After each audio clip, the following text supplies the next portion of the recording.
So, my project, I wanted to look at the intellectual components of service animals and why it is that we chose dogs to be service animals. So, I've got an introduction, and then we're going to talk about evolution and domestication, and then the first service animals and when they emerge, cognition and behavior in dogs, my summary, and then I have references of case studies that I read through that I think are very interesting. So, people with disabilities may use service animals for emotional support animals for various reasons. There's at least 15,000 years ago, early people started domesticating wolves, turning the ferocious pack predator into devoted companions and developing distinct dog breeds for multiple jobs. The exact moment when man's best friend started helping those with disabilities and other difficulties is unknown, so they're not really sure when exactly domestication first took place, but they know it was roughly 15,000 years ago. So, there are service dogs, working dogs, therapy dogs, and emotional support animals, and they are not interchangeable category.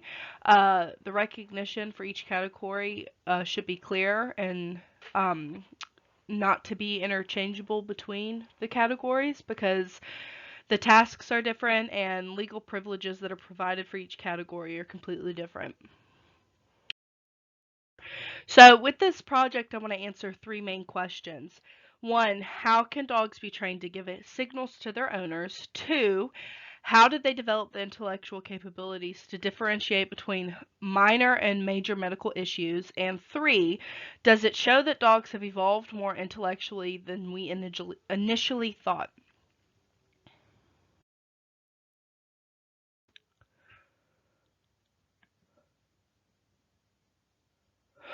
So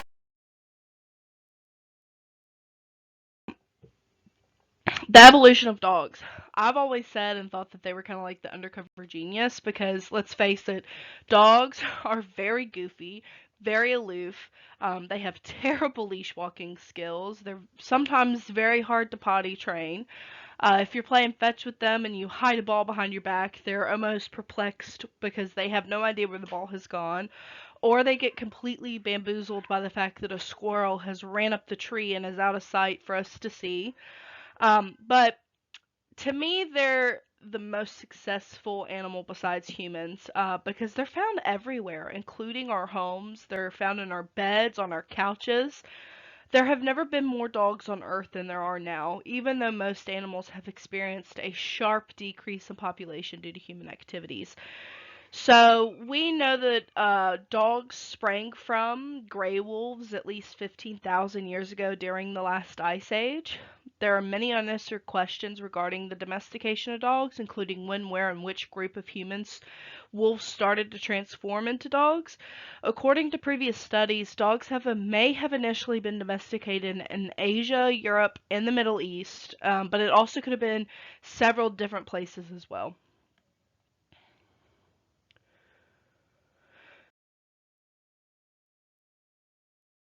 So here's a photo of what they think could have been the possible beginnings of the domestication of dogs. But the picture here would have been um, more than likely a gray wolf. And here we see more where the dog has actually evolved into what we know today. And then we see the service dog emerge. So, evolution and domestication. Most research on canine intelligence assumes that specific interactions with people are signs of more advanced cognitive function. Dogs frequently look to us, their human owners, for direction when faced with a challenging task, showing their perplexity with a cock of a head and eyes that appear to be pleading for assistance. However, I think because the domestic dog's desire to collaborate and form close social bonds with people is it's the reason why they're fast indicators for human physical, psychological, and medical conditions. But I think they look to us to make sure that they're making the right decision. I think they already know what the right decision is, but it's almost kind of like when your child is doing something, they go, "Hey mom, hey mom, hey dad, look at me, look at me." They know what they're doing is cool, but they want you to validate what they're doing because it makes it even cooler. I think it's kind of like in the same instance with the dog. They want you to look at them and watch them while they do it. So, distinct dog breeds have been developed for various uses. How long ago did people begin to train them? We're not quite sure. While people who are blind have used dogs for a very long time, the actual guide dog harness that we use today has only been used for a few hundred years. Their first instance dates to the Roman Empire, which is 74 CE. And it shows that there was a dog and a blind man found in Pompeii ruins. Also, archaeologists found scrolls painted around the 1200s that shows a man being led by a dog through a crowded Chinese city.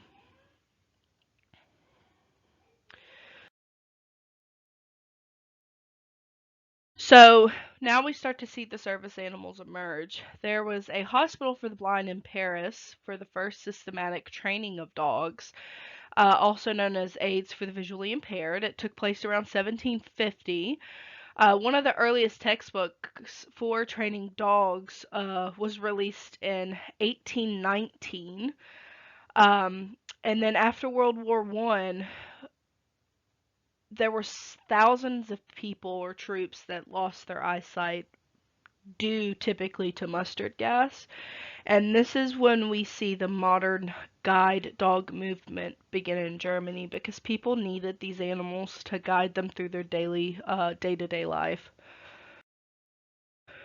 So now I want to look at were the capabilities for training already there, or did we have to train those characteristics into the animal?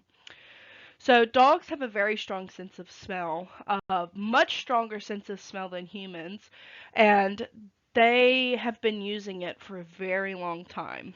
Dogs routinely employ their 300 million sensors to sniff out people, narcotics, bombs, and other dangerous objects. Um, the world is meant to be viewed by the dog through their nose. It's like another sensory input that dogs have. When inhaling, up to 15% of the air they breathe is diverted to the olfactory epithelium. Animals can detect odors in meager quantities thanks to this membranous tissue that's densely populated in the olfactory receptors. Um, Dogs can recognize various substances because they have many receptors. So they have always smelled the scent, but they were trained to respond when they started to smell the scent. So that's where I think it gets hazy. They've always had the ability, they've just been trained to alert when they smell that certain smell. So, like we've said, dogs have the ability to smell different diseases that are already there. And what to me is even more interesting is that they have excellent cognitive abilities, communication skills, response capabilities, and a strong sense of belonging. And it has a significant impact on why they became service animals in the first place.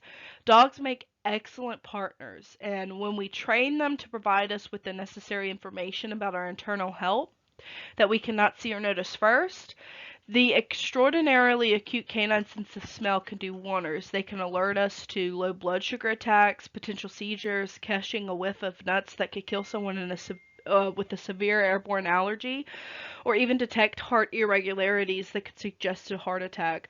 Medical alert dogs can alert their owners to emergencies related to any of these conditions. These include requirements that induce dizziness or the risk of losing consciousness. I mean, diabetes, heart disease, allergies, you name it.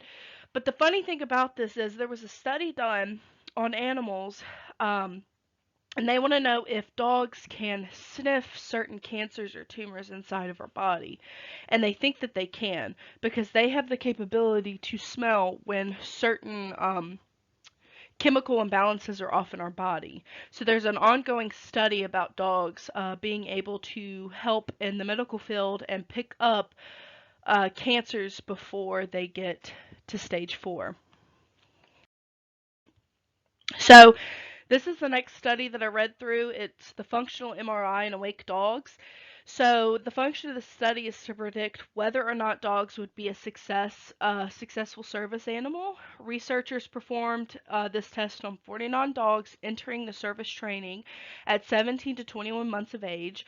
33 dogs completed service training and were matched with a person, while 10 were released for behavioral reasons. 4 were selected as breeders, and 2 were released for medical reasons. The development of awake fMRI in dogs has created a wealth of opportunities for understanding how the dog's brain is structured. However, there have also been clues of significant individual variation of dog brain responses, like in people, are related to crucial facets of behavior, temperament, and personality. So basically what that means is just like humans have their own personalities, dogs do too. Though their brains are structured the same, they think and interpret sensors and sensory objects differently per each individual dog. So we can better support dogs and their many roles in society, from being family members to promoting independence in persons with disabilities, by understanding how they think and behave.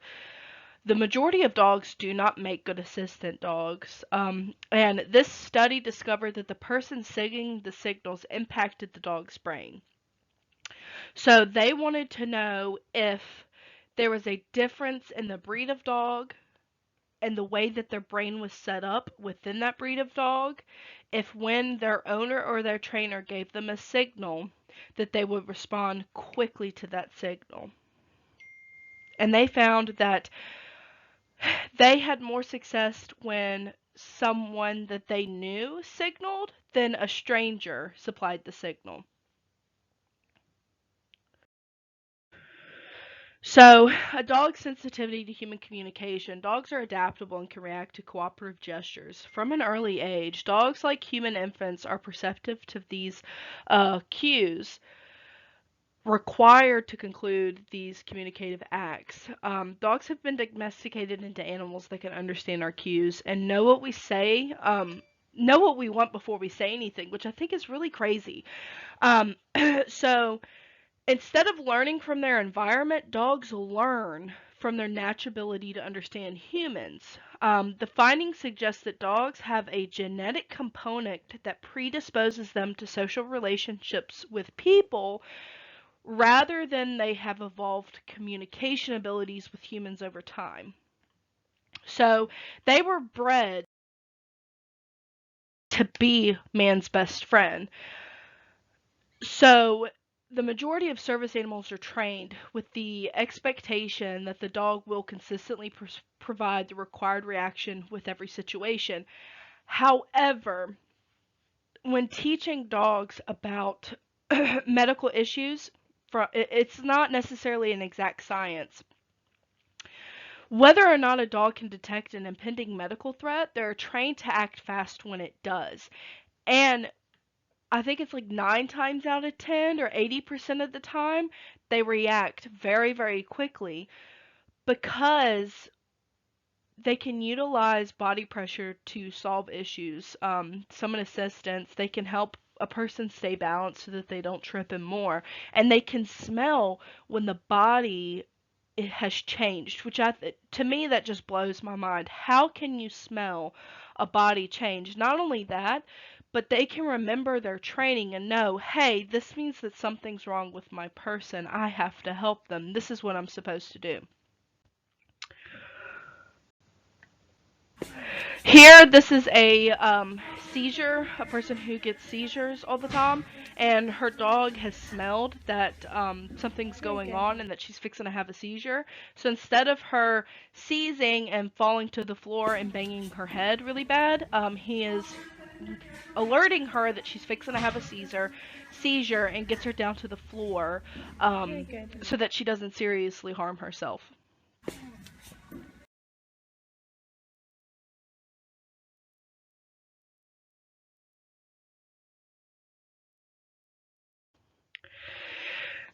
This dog is alerting his owner that her blood sugar is low.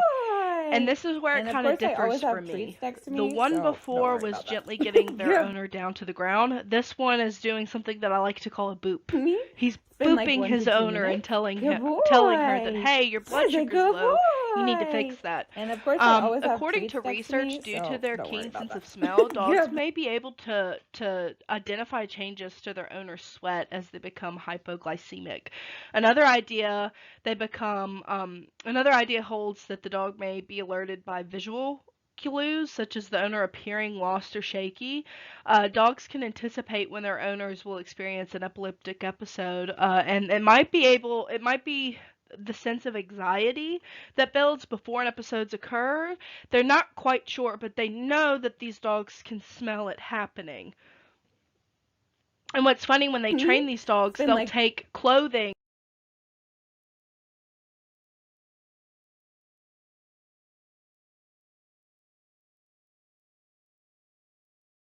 that the owner wore when they were having a low blood sugar episode or a seizure, and let the dog smell it so that they know, hey, this was a bad time for me. This is when I need you to alert me. When you smell this smell, you're supposed to alert me. So positive reinforcement is used to train these animals because they found that negative reinforcement was an effective training method for them. I mean, and I think everybody kind of knows that dogs respond better with good boy and here's a treat than a spanking and throwing them outside, right? The To me, the most interesting thing about this study is that researchers found that if dogs do not properly socialize when they're a puppy, no amount of training, no matter how good, can compensate for its developmental deficits because it has long passed the window of socialization that is only available during puppyhood. That's why a lot of rescue dogs have such bad anxiety, because they didn't grow up around that socialization window. They didn't learn good communication and social skills.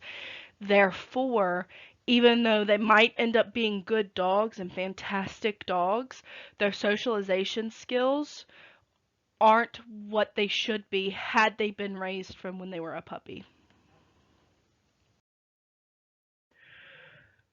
So, human realization or canine evolution, training is necessary, much like how we teach dogs to smell bombs and drugs.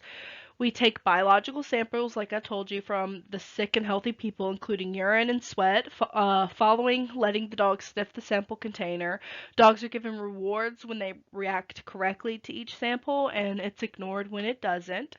Domestic dogs have developed an innate capacity to perceive and react to human signals from an early age.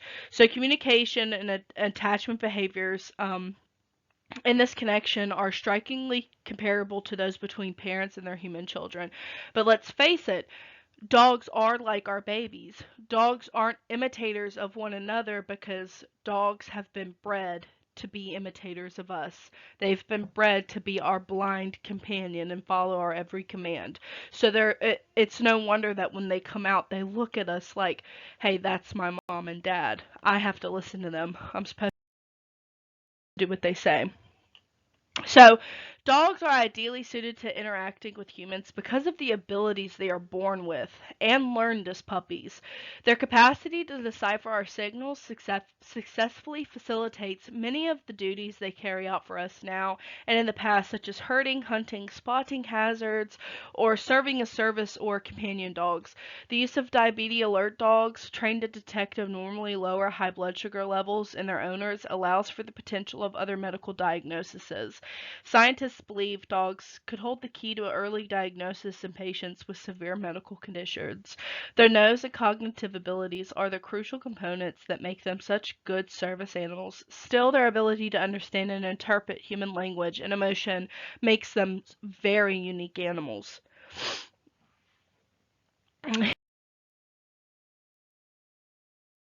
Here are my references, and I really hope that you go and you read some of them because they're extremely fascinating. And I cannot wait to see if there's any update on the research study that deals with dogs being able to smell major medical conditions like cancers or tumors.